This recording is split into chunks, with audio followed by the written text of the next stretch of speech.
റോയ് ചായ കഴിഞ്ഞ ദിവസം മുസ്ലിം ലീഗിനെ വിമർശിച്ച് മാത്യു കൊഴുന്നാടൻ ഒരു പരാമർശം നടത്തി. അതിന് വളരെ പക്വതയോടെയാണ് ലീഗ് നേതൃത്വം പ്രതികരിച്ചത്. ഈ UDF-ൽ തന്നെ ലീഗ് കൊണ്ടുവരുന്ന ഒരു വലിയൊരു മാറ്റത്തിന്റെ ഒരു കൾച്ചറാണോ ഈ ഒരു തന്മയത്തോടെ പ്രതികരിക്കുക, വിഷയങ്ങളിൽ ആവേശത്തോടെ അല്ലാതെ കാര്യക്ഷമമായി ഇടപെടുക, കൃത്യമായ അഭിപ്രായം പറയുക, തങ്ങൾക്ക് ആവശ്യമുള്ളതെല്ലാം നേടിയെടുക്കുക? ഇതൊരു പുതിയ തന്ത്രമാണോ? അല്ല, ലീഗിനെ നമ്മൾ ഒരു രാഷ്ട്രീയ പാർട്ടി എന്നുള്ളതിൽ ലീഗ് കേരള സമൂഹത്തിൽ വളരെ മാതൃകാപരമായ ചില കാര്യങ്ങൾ ഈ അടുത്ത കാലത്ത് ചെയ്യുന്നതായിട്ട് നമ്മൾ കണ്ടു. അല്ലെങ്കിൽ പോലും ഒരു സാമൂഹിക വ്യവസ്ഥയ്ക്ക് വിഘാതം സൃഷ്ടിക്കുന്ന ഒരു കാര്യവും ലീഗിൻ്റെ ഭാഗത്തു നിന്ന് ഉണ്ടായിട്ടേ ഇല്ല. ഒരു രാഷ്ട്രീയ പാർട്ടി എന്നുള്ളതിൽ അവർ അത്തരം കാര്യങ്ങൾക്ക് വളരെ സംയമനം പാലിച്ചും മാന്യതയോടു കൂടിയാണ് പെരുമാറുന്നതായിട്ട് നമ്മൾ കണ്ടിട്ടുള്ളത്. ഒരു ഉദാഹരണം തന്നെ, ഇപ്പം തന്നെ ഈ വയനാട് ദുരന്തം ഉണ്ടായി.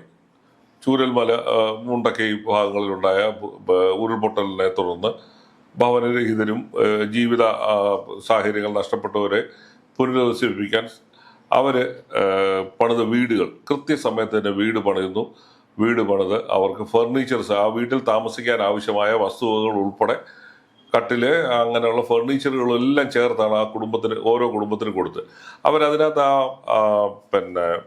ഈ വീട് വേണ്ടവരെ തിരഞ്ഞെടുത്തതിനകത്ത് സർക്കാരിൻ്റെ പട്ടികയിൽ നിന്ന് തിരഞ്ഞെടുക്കുകയും അതിനകത്തെല്ലാം ഒരു കൃത്യമായ ഒരു മതേതര സ്വഭാവം, ഒരു സമൂഹത്തിൽ ഉണ്ടാവേണ്ട മതേതര സ്വഭാവം അതിൻ്റെ കൃത്യമായ രീതിയിൽ നിലനിർത്തുന്ന രീതിയിലാണ് ലീഗ് അതിനകത്ത് ഇടപെടുകയും ആ കാര്യങ്ങളൊക്കെ ഏറ്റവും ഭംഗിയായിട്ട് സർക്കാരിനും മറ്റ് രാഷ്ട്രീയ പാർട്ടികൾക്കും അങ്ങേയറ്റം മാതൃക ഉണ്ടാക്കുന്ന രീതിയിലാണ് അവരതിനകത്ത് പെരുമാറിയത്. എനിക്ക് അതിനകത്ത് ഏറ്റവും ഇഷ്ടപ്പെട്ട ഒരു കാര്യം എന്ന് പറയുന്നത്, പാണക്കാട് സാദിഖ് അലി ശിഹാബ് തങ്ങൾ പറഞ്ഞൊരു വാചകമുണ്ട്.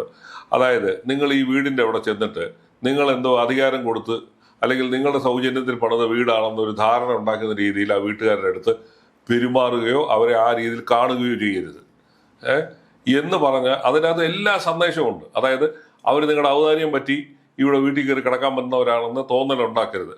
അങ്ങനെ അത്രയ്ക്കുള്ള കാര്യങ്ങൾ പോലും സൂക്ഷ്മമായ രീതിയിൽ തൻ്റെ അണികൾ പെരുമാറണമെന്ന് ശാഠ്യം പിടിക്കുന്ന ഒരു രാഷ്ട്രീയ നേതാവ് കൂടിയാണ്, മത നേതാവ് എന്നതിനേക്കാട്ടിലുപരി ഒരു രാഷ്ട്രീയ നേതാവ് കൂടിയാണ് ഈ പാണക്കാട് സാദിഖ് അലി ശിഹാബ് തങ്ങൾ.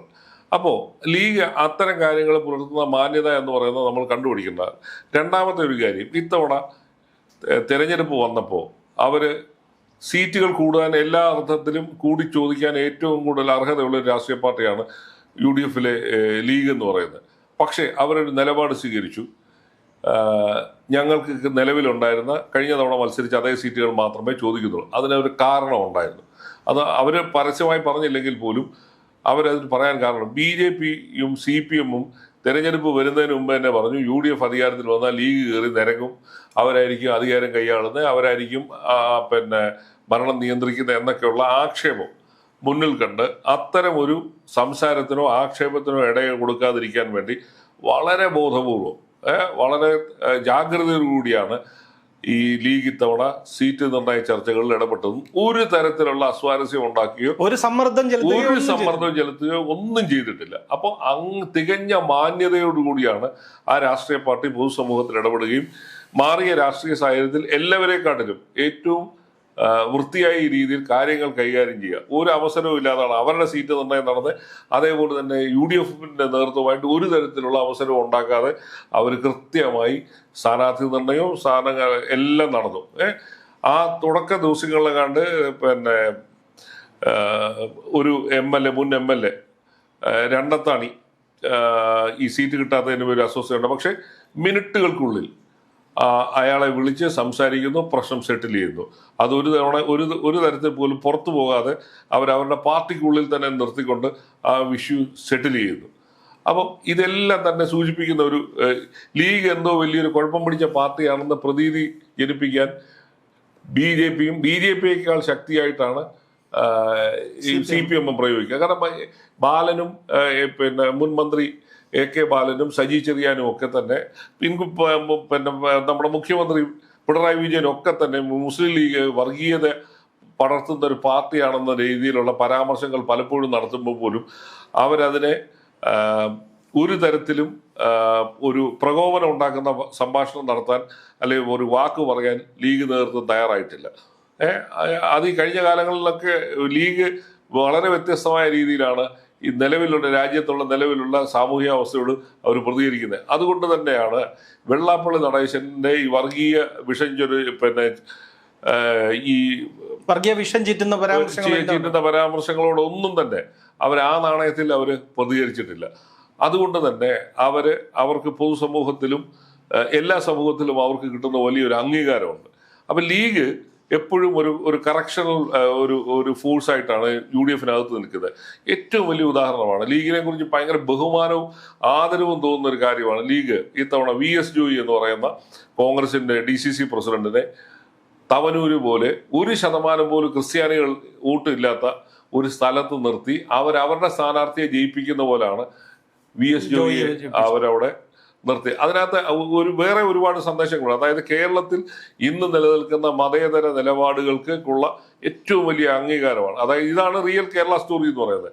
അപ്പം അത് കൊടുക്കുന്ന മെസ്സേജ് അതല്ലേ സത്യം പറഞ്ഞ ലീഗിന്റെ ഒരു ഇനിഷ്യേറ്റീവിൽ നടന്ന കാര്യങ്ങളാണ്. ലീഗിന് വേണമെങ്കിൽ അവർക്ക് ആ സീറ്റ് ഞങ്ങൾക്ക് പിന്തുണയ്ക്കാൻ ബുദ്ധിമുട്ടുണ്ടെന്ന് പറഞ്ഞ് ഒഴിവാക്കാമായിരുന്നു, അല്ലെങ്കിൽ വേറെ ഏത് തരത്തിലൊക്കെ അലമ്പുണ്ടാക്കാനുള്ള സാധ്യത അതൊന്നുമില്ല. അവരുടെ ഒരു മുസ്ലിം ലീഗിന്റെ ഒരു സ്ഥാനാർത്ഥി മത്സരിക്കുന്ന അതേ സീരിയസോടുകൂടിയാണ് ജോയിയെ അവിടെ നിർത്തി മത്സരിപ്പിച്ച് ജയിപ്പിച്ചത്. അല്ല, തെരഞ്ഞെടുപ്പ് കഴിഞ്ഞിട്ടും ലീഗ് അങ്ങനെ തന്നെയാണ്. ഈ കോൺഗ്രസിൽ നടക്കുന്ന മുഖ്യമന്ത്രി ചർച്ചകളിലോ അതിലൊന്നും കാര്യമായി പരസ്യമായ അഭിപ്രായം പറയുന്നില്ല. അവർക്ക് ലഭിക്കുന്ന വേദിയിൽ കൃത്യമായ അഭിപ്രായം പറയുകയും ചെയ്യുന്നുണ്ട്. ഇന്നലെ തന്നെ കുഞ്ഞാലിക്കുട്ടിയും പറഞ്ഞത് അതാണ്. ഈ നിരീക്ഷകരെ കണ്ടെത്തിയ ശേഷം തിരിച്ചിറങ്ങി പറഞ്ഞിട്ട് കോൺഗ്രസ് തീരുമാനം വരട്ടെ എന്നാണ് പറയുന്നത്. അതിന് പരസ്യമായ ഒരു അഭിപ്രായം പറഞ്ഞത് അവരെ ഒരു രാഷ്ട്രീയ പാർട്ടി എന്നുള്ളതിൽ അവരെ എല്ലാ തരത്തിലുള്ള അച്ചടക്കവും മാന്യതയും പാലിച്ചുകൊണ്ടാണ് എല്ലാ പ്രശ്നങ്ങളും ഇടപെടുന്നത്. ഇത് തന്നെ കോൺഗ്രസിന്റെ ഒരു സ്ഥാനാർത്ഥിയെ ആരാണ് മുഖ്യമന്ത്രി ആവണം എന്നുള്ളതിനെ കുറിച്ച് തർക്കത്തിൽ ഘടകകക്ഷി എന്നുള്ള നിലയിൽ അവരോട് അഭിപ്രായം ചോദിച്ചതിന് അവർ കൃത്യമായ മറുപടി പറഞ്ഞിട്ടുണ്ട്. എന്താണ് ജനവികാരം കണക്കിലെടുക്കണം, അല്ലെങ്കിൽ അതൊക്കെ തന്നെ പരിഗണിക്കണമെന്നാണ് അവർ പറയുന്നത്.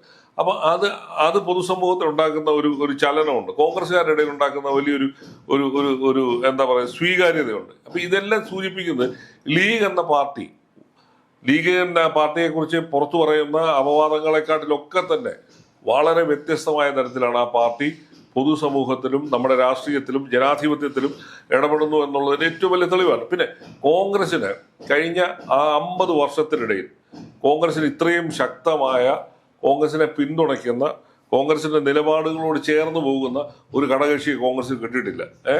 എല്ലാ തരത്തിലും ഇപ്പൊ തന്നെ ഈ സാദിഖ് അലി ശിഹാബ് തങ്ങൾ പാർട്ടിയുടെ ചെയർമാനായ ഘട്ടത്തിൽ ആ സമയങ്ങളിലായിരുന്നു CPM ലീഗിനെ അടർത്തിക്കൊണ്ടു പോകാനുള്ള ശ്രമം നടത്തി. ലീഗിനകത്ത് പലരും CPM-ന്റെ വിളി കാതോർത്ത് നിൽക്കുകയും അങ്ങോട്ട് പോകാൻ തിടുക്കം കാണിക്കുകയൊക്കെ ചെയ്തു. അപ്പോൾ സാദിഖ് അലി ശിഹാബ് തങ്ങൾ പറഞ്ഞൊരു കാര്യമുണ്ട്, കോൺഗ്രസുമായിട്ടുള്ള ബന്ധം അവസാനിപ്പിച്ച് പോകാൻ ഒരുപാട് കാരണങ്ങൾ പറയാനുണ്ടാകും, പക്ഷെ ഞങ്ങൾ പോകുന്നില്ല, ഞങ്ങൾ കോൺഗ്രസിനോടൊപ്പം നിൽക്കുകയാണ്. കാരണം ഈ രാജ്യത്ത് മതേതരത്വം നിലനിൽക്കണമെന്നുള്ളത് ഞങ്ങളുടെ കൂടെ ആവശ്യമാണ്, ഈ രാജ്യത്തിന്റെ കൂടെ ആവശ്യമാണ്. അതുകൊണ്ട് ഞങ്ങൾ കോൺഗ്രസിനെ ഉപേക്ഷിച്ചിട്ട് ഒരു താൽക്കാലിക നേട്ടത്തിന് വേണ്ടി CPM-നോടൊപ്പം പോകാൻ തയ്യാറല്ല എന്ന് വളരെ പച്ചയ്ക്ക് പറയാൻ ധൈര്യം കാണിച്ച ഒരു രാഷ്ട്രീയ നേതാവാണ് പാണക്കാട് സാദിഖ് അലി ശിഹാബ് തങ്ങൾ. അപ്പം അതൊക്കെ സൂചിപ്പിക്കുന്നത് കോൺഗ്രസിന്റെ നിലപാടുകൾക്ക് അപ്പുറത്തായിട്ട് അവരുടെ എന്തെങ്കിലും സ്ഥാപിത താല്പര്യങ്ങൾ സംരക്ഷിക്കുന്നതിനുള്ള തോന്നൽ വരാതിരിക്കുന്നതിന് വേണ്ടി രാജ്യത്തിന്റെ പൊതു താല്പര്യങ്ങൾക്കും സംസ്ഥാനത്തിന്റെ പൊതു താല്പര്യങ്ങൾക്കും അതുപോലെ മുന്നണിയുടെ പൊതു താല്പര്യങ്ങൾക്കുമാണ് ലീഗ് എപ്പോഴും മുൻതൂക്കം കൊടുക്കുന്നത്. അപ്പൊ അതാണ് ലീഗിനെ മറ്റുള്ള പാർട്ടികളിൽ നിന്ന്, ഈ കോൺഗ്രസിനകത്തു നിന്നൊക്കെ വ്യത്യസ്തമായ നിലപാടുകൾ സ്വീകരിക്കാൻ അവരെ പ്രേരിപ്പിക്കുന്നവരുണ്ട്. അവർക്ക് ഒരു രാഷ്ട്രീയ പാർട്ടി എന്നുള്ളതിൽ തികഞ്ഞ അച്ചടക്കം പാലിച്ചുകൊണ്ടാണ് അവര് പോകുന്നത്. പിന്നെ പൊതുപ്രശ്നങ്ങളിൽ അവരുടെ ഇടപെടലുകൾ ഒരിക്കൽ പോലും അവരെ അങ്ങനെ മറ്റുള്ളവർക്ക് ബുദ്ധിമുട്ടുണ്ടാക്കുന്ന ഒരു നിലപാടുകൾ സ്വീകരിക്കാതിരിക്കാൻ അവരെപ്പോഴും പ്രത്യേകിച്ച് ഈ BJP-യുടെ കടന്നുവരവോടുകൂടി അത്തരം കാര്യങ്ങളിലൊക്കെ തന്നെ വളരെ സൂക്ഷ്മതയോടുകൂടിയാണ് ലീഗ് പെരുമാറുകയും ലീഗ് ഇടപെടുകയും ഒക്കെ ചെയ്യുന്നത്. അപ്പോൾ അതുകൊണ്ട് തന്നെയാണ് മറ്റുള്ള രാഷ്ട്രീയ പാർട്ടികളിൽ നിന്ന് വ്യത്യസ്തമായി ഞാൻ കണ്ട ഏറ്റവും രണ്ട് പ്രത്യേകത എന്ന് പറയുന്നത്, ഈ പാണക്കാട് തങ്ങൾ ഈ മുണ്ടക്കൈ മുണ്ടക്കൈ ചൂരൽമല ദുരന്ത ബാധിതർക്ക് വീട് കൊടുത്തിട്ട് പറഞ്ഞ വാചകമാണ് നമ്മുടെ സമൂഹത്തിലെ ഏറ്റവും വ്യത്യസ്തമായത്. അതായത് ഞങ്ങളുടെ ഔദാര്യത്തിലല്ല നിങ്ങൾ അവിടെ താമസിക്കുന്നുവെന്ന് ഒരു കാരണവശാലും ആ വീട്ടിൽ താമസിക്കുന്നവർക്ക് അങ്ങനെ ഒരു തോന്നലുണ്ടാകാൻ പാടില്ല എന്ന് പറയുന്നത് വലിയൊരു തരത്തിലുള്ള ഒരു സഹാനുഭൂതിയുടെ ഏറ്റവും വലിയൊരു ലക്ഷണം, അതേപോലെ തന്നെ ഏറ്റവും വലിയ മാന്യത കലർന്ന ഒരു ഇതാണ്. അതായത് അവരെ ഔദാര്യം പറ്റി ജീവിക്കുന്നവരാണെന്ന് അവർക്ക് ഒരിക്കലും തോന്നാൻ പാടില്ല എന്ന് പറയുന്നത് ഏറ്റവും മാന്യതയുടെ ഏറ്റവും തിളക്കമാർന്ന ഒരു അധ്യായം. അല്ല, ഇങ്ങനെയുള്ള ഒരു ലീഗിനെ മാത്യു കുഴൽനാടനെ പോലെ താരതമ്യേന ജൂനിയറായ ഒരാൾ വിമർശിക്കുമ്പോൾ നേതൃത്വം ഇടപെട്ട് അത് തിരുത്തേണ്ടതല്ലേ? തീർച്ചയായിട്ടും അത് ഒരു കാരണവശാലും മാത്യു കുഴൽനാടനെ പോലെ ഒരു യുവ MLA അങ്ങനെ പറയരുതായിരുന്നു. കാരണം നിങ്ങളുടെ മുന്നണിയിൽ നിൽക്കുന്ന ഒരു പാർട്ടി എന്നുള്ളതിൽ അവരൊരിക്കൽ പോലും മുന്നണി മര്യാദയുടെ അതിർവരമ്പ് ലംഘിക്കാത്ത ഒരു പാർട്ടിയാണ്. അവർക്ക് ഇപ്പൊ ഈ കോൺഗ്രസ്സുകാർ ഈ തെരുവിൽ കിടന്ന് കാണിക്കുന്ന വൃത്തികേടിനെതിരെ ലീഗിന് എന്തെല്ലാം പറയാമായിരുന്നു. നിങ്ങൾ ഈ പരിപാടി നിർത്തണം, ഞങ്ങൾ ഇത് അനുവദിക്കാൻ പറ്റുന്നതല്ല, ഞങ്ങൾ ഇത് അംഗീകരിക്കുന്നില്ല എന്നൊക്കെ പരസ്യമായിട്ട് വേണേൽ അവർക്ക് പറയാമായിരുന്നില്ല. അവരതൊന്നും പറഞ്ഞില്ലല്ലോ.